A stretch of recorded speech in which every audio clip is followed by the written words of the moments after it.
Hi Gearslutz, Arthur Stone here, pleasure to be reviewing this JoeCo Bluebox.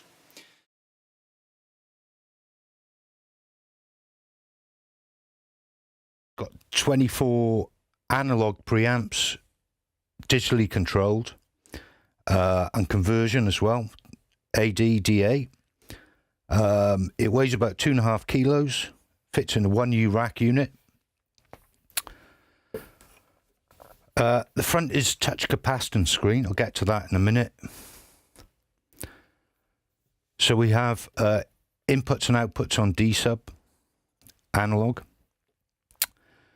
AES SDIF, word clock, USB 2 or 3 to a computer, USB to disk, a keyboard connector, a foot switch, Keycom power connector, MIDI input for machine control, not MIDI through, and there's a fan there, and this is a Bluetooth dongle which is 801N or 8011N, and we'll come to that in a minute. That's going to connect to an iPad device. Before I get started, what I'm going to do is go into workstation mode, and I've got a track set up in Reason. The dub track, which is on the review, and what I'm going to do, I'm going to bring all that back through a separate channel through this Bluebox. I'm recording on this second computer here, which is a Radar Studio. It's running Reason, and I'm using this DPA microphone here, which is fantastic. It's going into this BAE preamp, the Warm Audio 1176, and then through the radar conversion. So that's what you'll be hearing on the video. And what I'm going to do with this is loop it back through into Reason and record the session just through this, right? So there'll be a comparison. So yeah, just to mention the power supply, you know, I was a bit concerned in the beginning. I know power supplies are important, but JoeCo have put a lot of design and effort into, you know, there's 10 separate power rails and more power rails with filters. There's a lot of work gone into keeping this box clean and high quality. And the beauty about these power supplies is you can get them anywhere in the world. They're kind of generic. So, and let me just get it hooked up, right? So there's a Keycom connector. This is what you need for the workstation mode to get running with your computer. So I'll put the power in. Keycom connector. Oh, there we go. Actually, that's not bad. That's quite, won't pull out too easily. The build quality is very, very good. I mean, obviously it's a rack unit. It's not like a sound devices recorder up here, but, you know, if this was in a hard case like this, I mean, you know, it's going to go a lot of places. So, but what do we want? We want the, right, so this is my two bus coming out. It's going into the producer out on the back. And we've also got a headphone out on the front as well. Okay, so I'll power up now. It's a 10-second power up. And basically I've done some preamp tests with this, and I'm very, very impressed. I compared them to the BAE, and I thought they did very well. I'm very pleased with this unit. It's light. It's got a lot of potential.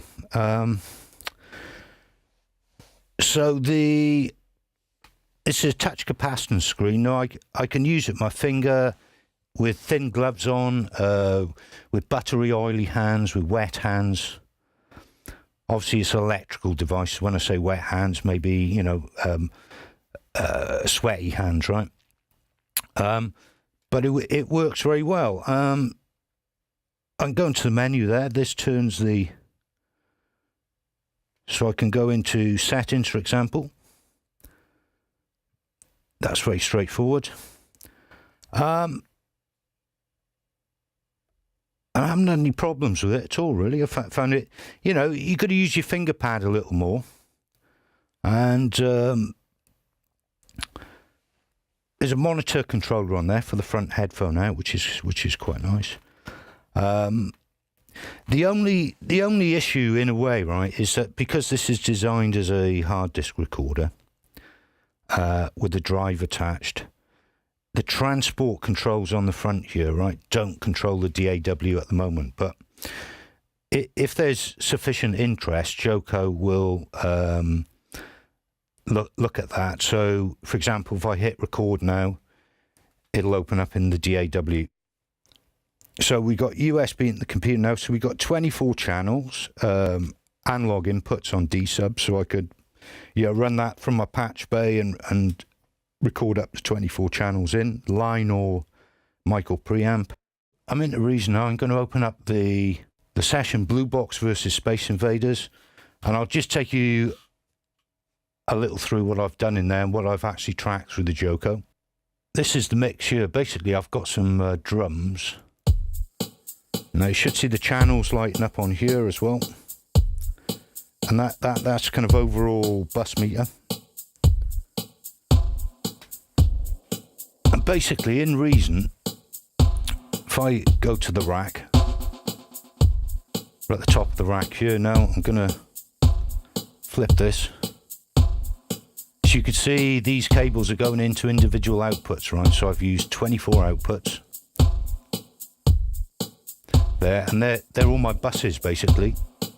And then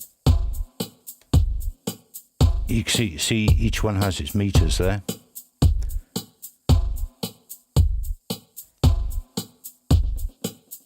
If I go back to mixer, okay, so I've just got the drums running at the moment with their effects. I can add these drums in as well.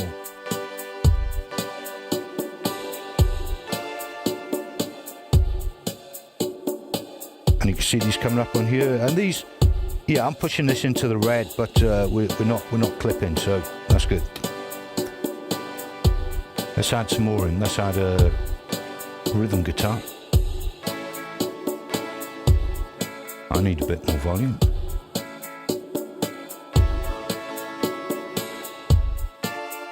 Lead guitar.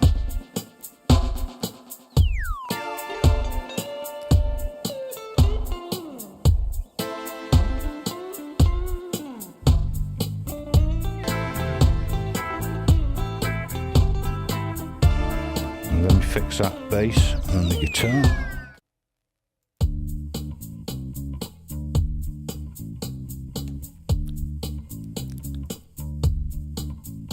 Okay, so we got the bass in there now. Again, some more channels coming up on here, so it's very handy. If this was, I like this kind of facing that way towards me actually, because it's quite handy too. Just by the side there, and it's slim, man, so it'll fit in that kind of space, even for skydiving. So basically, this is the studio mode control app, right? So these are the input channels. There's quite a detailed mixer here, but we won't be using that at the moment. I've got my input channels here, and these can be assigned to monitor mixes.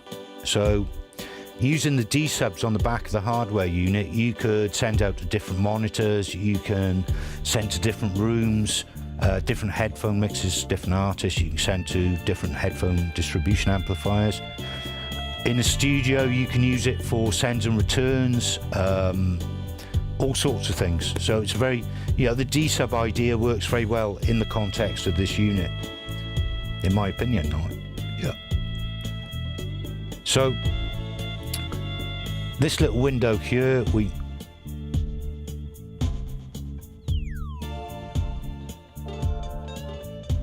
can't hear much difference there.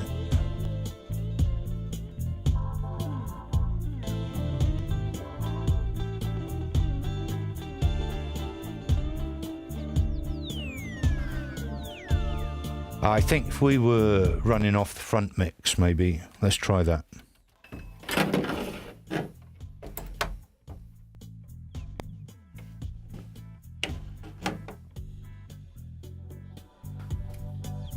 And we'll just give this a bit of volume.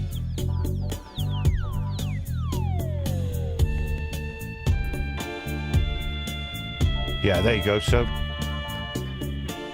yeah, the back mix on the back isn't affected by this monitor master mix panel. I mean, this is how easy it is to learn with this device. You know, the first time you come to something really, you know, I find it very straightforward. You can do mono,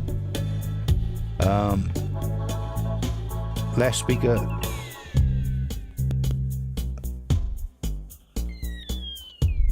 reverse. Wow.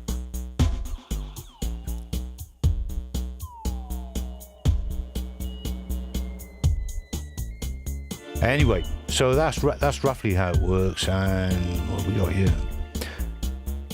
So again, this is just controlling this transport control here is just controlling the Bluebox hardware and not your DAW. Okay, so I think the final thing to show you is the iPad app, which is kind of remote control. It's only specific model iPads as well, so you need to check that.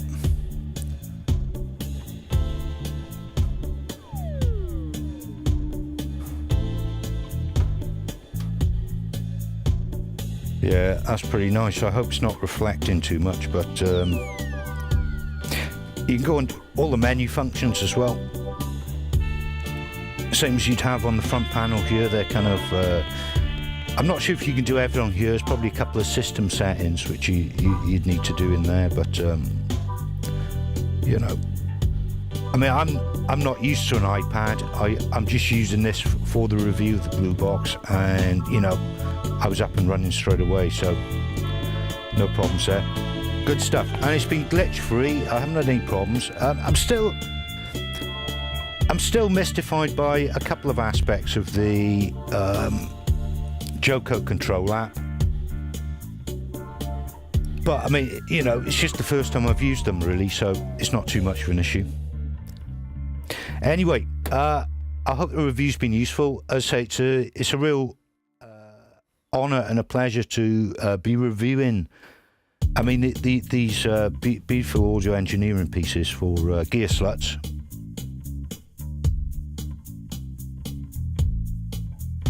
I say this is a credit to JoeCo. It's a fantastic piece. But I couldn't take it skydiving. Sorry, Francis. Anyway, thanks again. Thanks to everyone at Gearslutz and JoeCo. Best wishes.